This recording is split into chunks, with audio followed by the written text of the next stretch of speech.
जय श्री राम मित्रों, आप सभी का स्वागत है डिवाइन प्लेस नई सुबह के इस विशेष एपिसोड में, जहां हम आपको रामचरितमानस के एक महत्वपूर्ण अध्याय में लेकर चलेंगे। यह वह प्रसंग है जब भगवान राम अपने वनवास के दौरान महान ऋषि भारद्वाज के आश्रम में पधारे थे। यह मिलन भारतीय संस्कृति और धर्म की गहराई को समझने का एक महत्वपूर्ण अवसर है। तो आइए मित्रों, इस दिव्य यात्रा पर हम चलें और देखें कि भगवान श्री राम और ऋषि भारद्वाज के बीच किस प्रकार का संवाद हुआ।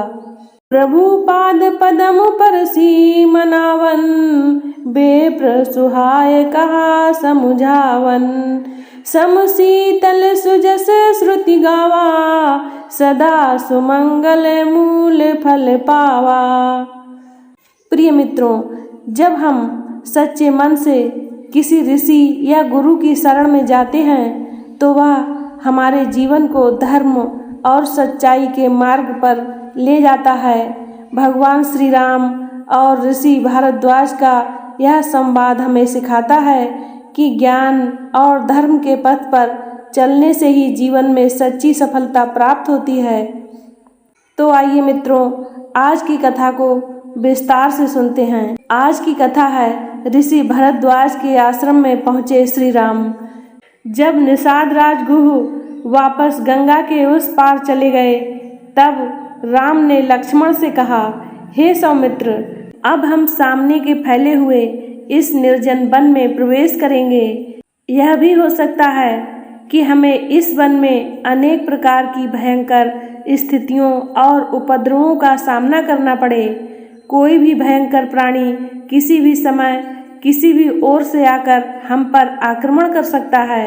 अतः तुम सबसे आगे चलो, तुम्हारे पीछे सीता चलेंगी और सबसे पीछे तुम दोनों की रक्षा करते हुए मैं रहूँगा। अच्छी तरह से समझ लो कि यहाँ हम लोगों को आत्मनिर्भर होकर स्वयं ही एक दूसरे का बचाव करना पड़ेगा। राम की आज्ञा के अनुसार लक्ष्मण धनुष बाण संभाले हुए आगे आगे चलने लगे और उनके पीछे सीता और राम उनका अनुसरण करने लगे। वन के भीतर चलते चलते ये तीनों वत्स देश में पहुँचे। यह विचार करके कि कोमलांगी सीता इस कठोर यात्रा से अत्यधिक क्लांत हो गई होंगी, वे विश्राम के लिए एक वृक्ष के नीचे रुक गए। संध्या हो जाने पर उन्होंने संध्या उपासना आदि कर्मों से निवृत्त होकर वहां उपलब्ध वन्य पदार्थों से अपनी क्षुधा मिटाई। सनई सनई रात्रि गहराने लगी। राम लक्ष्मण से बोले, भैया लक्ष्मण, इस निर्जन वन में आज हमारी यह प्रथम रात्रि है। जानकी की रक्षा का दायित्व हम दोनों भाइयों पर ही है, इसीलिए तुम सिंह की भांति निर्भर एवं सतर्क रहना। ध्यान से सुनो। कुछ दूरी पर अनेक प्रकार के हिंसक प्राणियों के स्वर सुनाई दे रहे हैं। किसी भी क्षण वे इधर आकर तनिक भी अवसर पाकर हम पर आक्रमण कर सकते हैं। इसीलिए हे वीर शिरोमणि, किसी भी अवस्था में किंचित भी असावधान मत होना। फिर विषय को परिवर्तित करते हुए वे बोले, आज पिताजी अयोध्या में बहुत दुखी हो रहे होंगे और माता कैकेयी उतनी ही आनंदित हो रही होंगी। अपने पुत्र को सिंहासन रूढ़ करने के लिए कैकेयी कुछ भी कर सकती है। रह रह कर मेरे मन में एक आशंका उठती है कि कहीं वे पिताजी के प्राण छल से न ले लें। धर्म से पतित और लोभ के वशीभूत हुआ मनुष्य भला क्या कुछ नहीं कर सकता। ईश्वर ना करे कि ऐसा हो, अन्यथा वृद्धा माता कौशल्या भी पिताजी के और हमारे वियोग में अपने प्राण त्याग देंगी। इस अन्याय को देखकर मेरे हृदय में अवर्णनीय वेदना होती है। जी चाहता है कि इन निहीर वृद्ध प्राणियों के जीवन की रक्षा के लिए संपूर्ण अयोध्या को बाणों से बींध दूं, किंतु मेरा धर्म मुझे ऐसा करने से रोकता है। सत्य जानो कि मैं आज बड़ा दुखी हूँ। ऐसा कहते कहते राम का कंठ अवरुद्ध हो गया और वे चुप होकर अश्रुपूरित नेत्रों से पृथ्वी की ओर देखने लगे।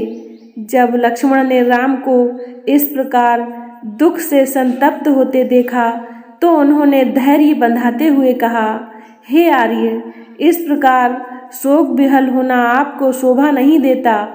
आपको दुखी देखकर भाभी को भी दुख होगा, अतः आप धैर्य धारण करें। बड़े से बड़े संकट में भी आपने धैर्य का संबल कभी नहीं छोड़ा, फिर आज आप इस प्रकार अधीर क्यों हो रहे हैं? उचित तो यही है कि हम काल की गति को देखें, परखें और उसके अनुसार ही कार्य करें। मुझे विश्वास है कि वनवास की यह अवधि निष्कंटक समाप्त हो जाएगी और उसके पश्चात हम कुशलतापूर्वक वापस अयोध्या लौटकर सुख शांति का जीवन व्यतीत करेंगे।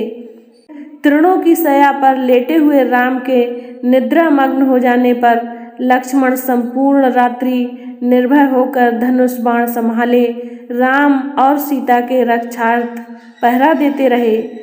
रात्रि व्यतीत होने पर सूर्योदय से पूर्व ही राम, लक्ष्मण और सीता ने संध्या वंदनादि से निवृत्त होकर त्रिवेणी संगम की ओर प्रस्थान किया।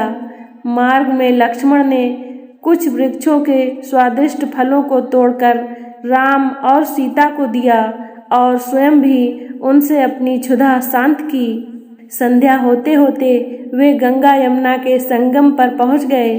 कुछ देर तक संगम के रमणीक दृश्य को देखने के बाद राम बोले, लक्ष्मण, आज की इस यात्रा ने हमें महातीर्थ प्रयागराज के निकट पहुंचा दिया है। हवन कुंड से उठती हुई यह धूम्र रेखाएं ऐसी प्रतीत हो रही हैं मानो अग्निदेव की पताका फहरा रही हों। हवन कुंड के इस धुएं की स्वास्थ्यवर्धक सुगंधि से संपूर्ण वायुमंडल आपूरित हो रहा है। मुझे ऐसा प्रतीत होता है कि हम महर्षि भरद्वाज के आश्रम के आसपास पहुंच चुके हैं। संगम की उस पवित्र स्थली में गंगा और यमुना दोनों ही नदियां कल कल नाद करती हुई प्रवाहित हो रही हैं। निकट ही महर्षि भरद्वाज का आश्रम था। आश्रम के भीतर पहुंचकर राम ने भरद्वाज मुनि का अभिवादन किया और कहा, हे महामुने, अयोध्यापति महाराज दशरथ के पुत्र राम और लक्ष्मण आपको सादर प्रणाम करते हैं। भगवान पिता की आज्ञा से मैं 14 वर्ष पर्यंत वन में निवास करने आया हूँ।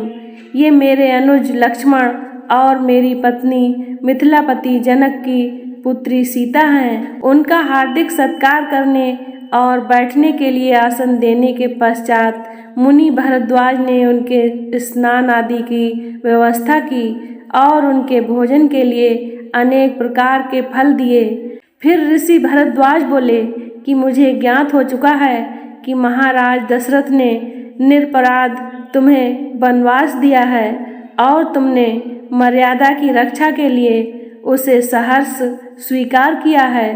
तुम लोग 14 वर्ष तक मेरे इसी आश्रम में निश्चिंत होकर रह सकते हो।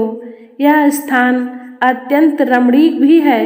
राम ने कहा, निसंदेह आपका स्थान अत्यंत मनोरम एवं सुखद है, परंतु मैं यहाँ निवास नहीं करना चाहता, क्योंकि आपका आश्रम आपकी गरिमा के कारण दूर दूर तक विख्यात है। मेरे यहाँ निवास करने की सूचना अवश्य ही अयोध्या वासियों को मिल जाएगी और उनका यहाँ तांता लग जाएगा।